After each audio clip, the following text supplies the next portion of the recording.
یا ایھا الذین آمنوا ان تطیعوا الذین کفروا یردوکم علی اعقابکم، اے اہل ایمان اگر تم ان لوگوں کا کہنا مانو گے جنہوں نے کفر کی روش اختیار کی ہے، وہ تمہیں تمہاری ایڑیوں کے بل واپس لے جائیں گے، فتنقلبوا خاسرین، اور پھر تم بالکل خسارے والے، تباہ اور برباد ہو جانے والے ہو جاؤ گے۔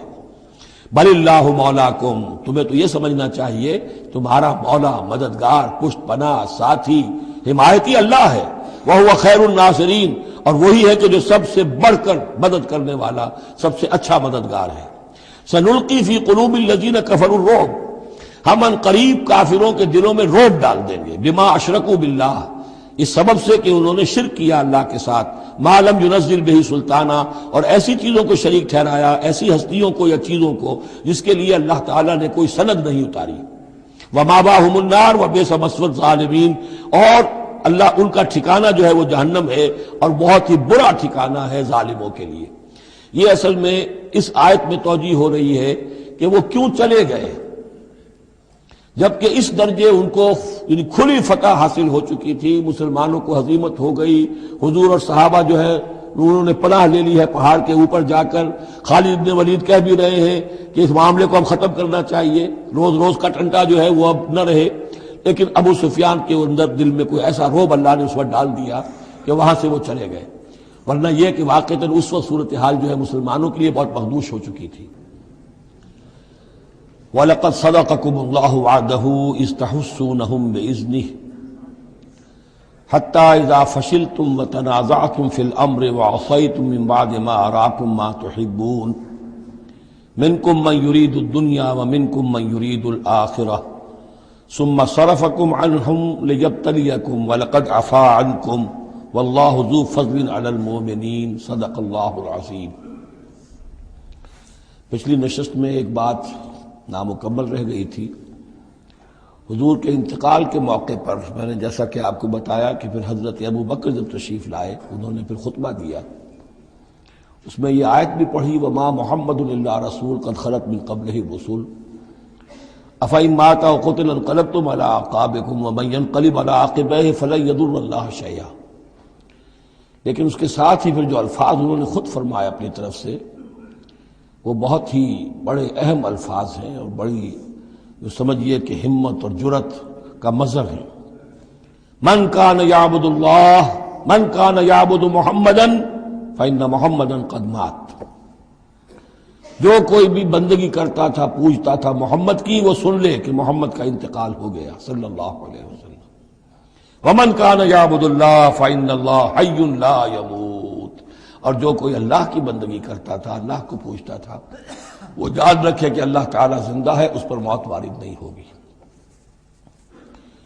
فضل رکوع کے بعد ہم نے 3 آیتیں اور پڑھ لی تھی، قاری صاحب نے وہ ابھی تلاوت نہیں کی ہیں نماز میں، اب ہم آگے چل رہے ہیں۔ وَلَقَدْ صَدَقَكُمُ اللَّهُ وَعْدَهُ، اب یہ جو عارضی شکست ہو گئی تھی اور مسلمانوں کو زخم پہنچی جس سے ان کے دل زخمی تھے، اس کے ضمن میں اب یہ بہت ہی قول فیصل کے انداز میں یہ آیت آئی ہے، وَلَقَدْ صَدَقَكُمُ اللَّهُ وَعْدَهُ۔ دیکھو مسلمانوں، تم ہم سے کوئی شکایت نہیں کر سکتے، اللہ نے تم سے اپنا وعدہ پورا کر دیا تھا۔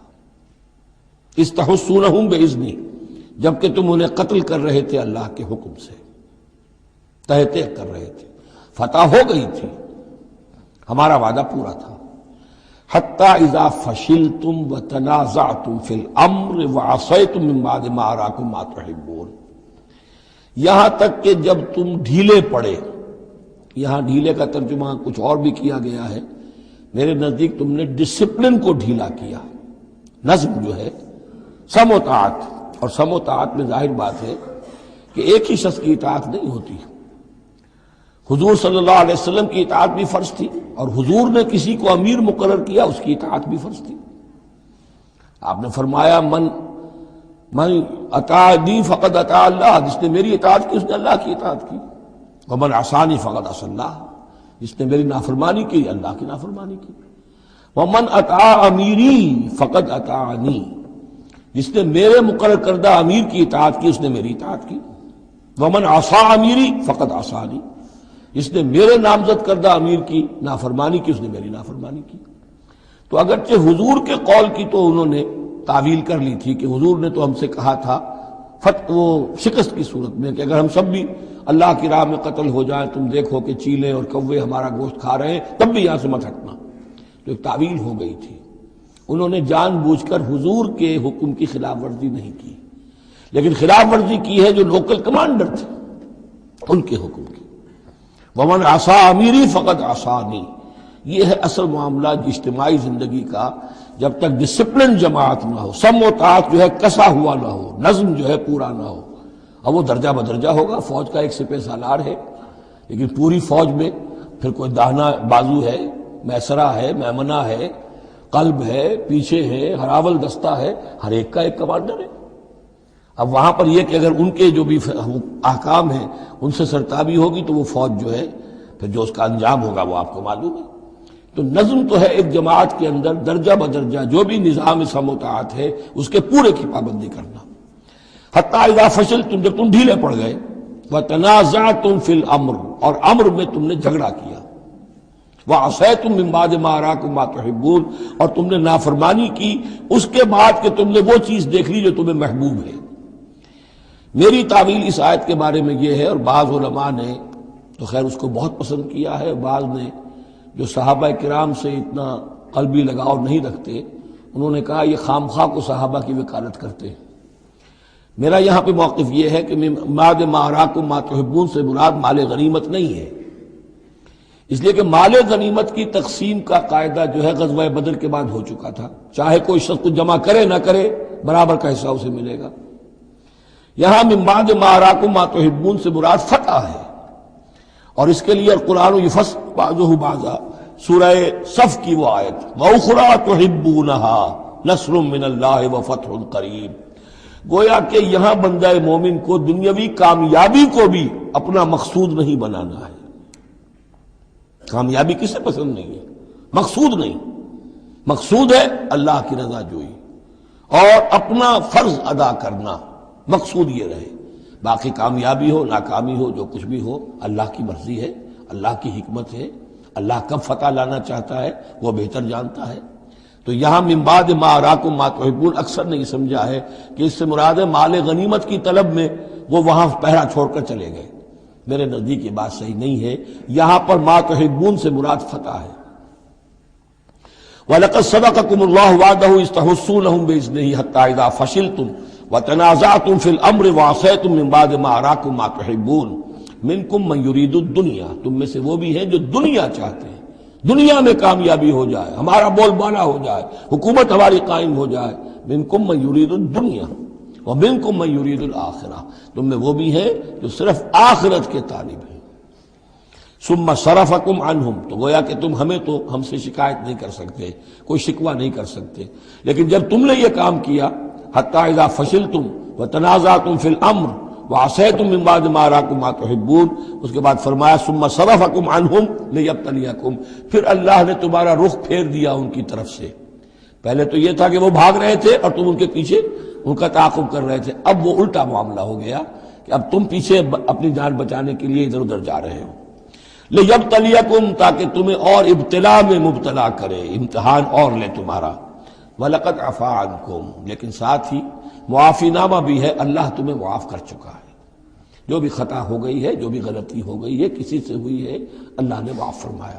وَاللَّهُ ذُو فَضْلٍ عَلَى الْمُؤْمِنِينَ، اور اللہ تعالیٰ اہل ایمان کے حق میں بہت فضل والا ہے. اِذْ تُصْعِدُونَ وَلَا تَلْوُونَ عَلَىٰ أَحَدٍ، جبکہ تم چڑھے جا رہے تھے پہاڑ پر، کوہ احد پر جان بچانے کے لیے. وَلَا تَلْوُونَ عَلَىٰ أَحَدٍ، اور پھر کسی کی طرف مڑ کر نہیں دیکھ رہے تھے. وَالرَّسُولُ يَدْعُوكُمْ فِي أُخْرَاكُمْ، اور رسول صلی اللہ علیہ وسلم پکار رہے تھے تمہیں تمہارے پیچھے سے. بھگدڑ جب بچ جاتی ہے تو صورت یہ ہو جاتی ہے. حضور کے گرد تو آ گیا تھا، نرغہ کر لیا گیا تھا، اور یہ کہ بعض صحابہ نے اپنے جسموں کو ڈھال کا کام یعنی ڈھال کے طور پر استعمال کیا ہے، تب حضور صلی اللہ علیہ وسلم کو وہ بچانے میں کامیاب ہوئے ہیں. ویسے تو بچانے والا اللہ ہے، لیکن جو وسائل دنیاوی ہیں اس کے اعتبار سے. فَأَصَابَكُمْ غَمًّا بِغَمٍّ لِكَيْ لَا تَحْزَنُوا عَلَىٰ مَا فَاتَكُمْ، پھر اللہ تم پر غم کے بعد غم مسلسل ڈالتا رہا تاکہ تم غمگین نہ ہوا کرو اس پر کہ جو تم سے تمہارے ہاتھ سے جاتا رہے. وَلَا مَا أَصَابَكُمْ، اور نہ اس تکلیف پر جو تم پر پڑے. یعنی رنج سے خوگر ہوا انسان تو مٹ جاتا ہے رنج. آدمی کو اگر کبھی اتفاقاً ہی کوئی رنج ہوتا ہو ایک تو وہ رنج کا اثر بہت رہے گا، لیکن جب یہ ہے کہ پے بپے رنج آ رہے ہوں، اور سب سے بڑا رنج جو آیا وہ حضور کے انتقال کی خبر جب اڑ گئی تو اپنے تن بدن کا تو ہوش ہی نہیں رہا کہ کسی کو کیا زخم لگا ہوا ہے اور خود اس کا کوئی بازو کٹا ہوا ہے۔ اس طریقے سے اللہ تعالیٰ نے ان کے جو اس وقت کی کیفیت تھی اس میں ایک تخفیف پیدا کر دی۔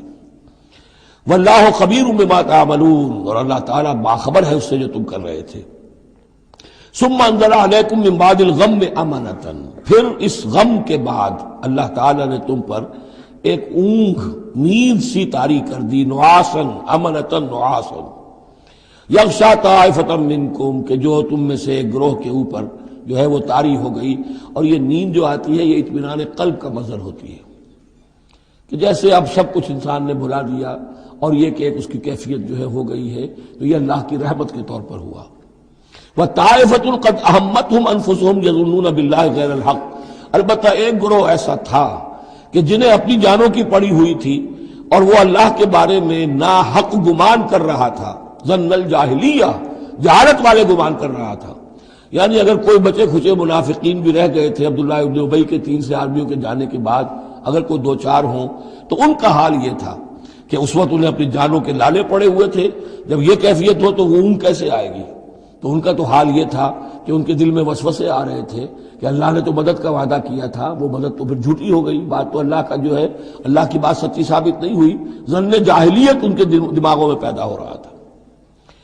وَطَائِفَةٌ قَدْ أَهَمَّتْهُمْ أَنفُسُهُمْ، انہیں اپنی جانوں کے لالے پڑ گئے، يَظُنُّونَ بِاللَّهِ غَيْرَ الْحَقِّ ظَنَّ الْجَاهِلِيَّةِ، وہ اللہ کے بارے میں گمان کر رہے تھے ناحق، کیونکہ جاہلیت کا ظن تھا۔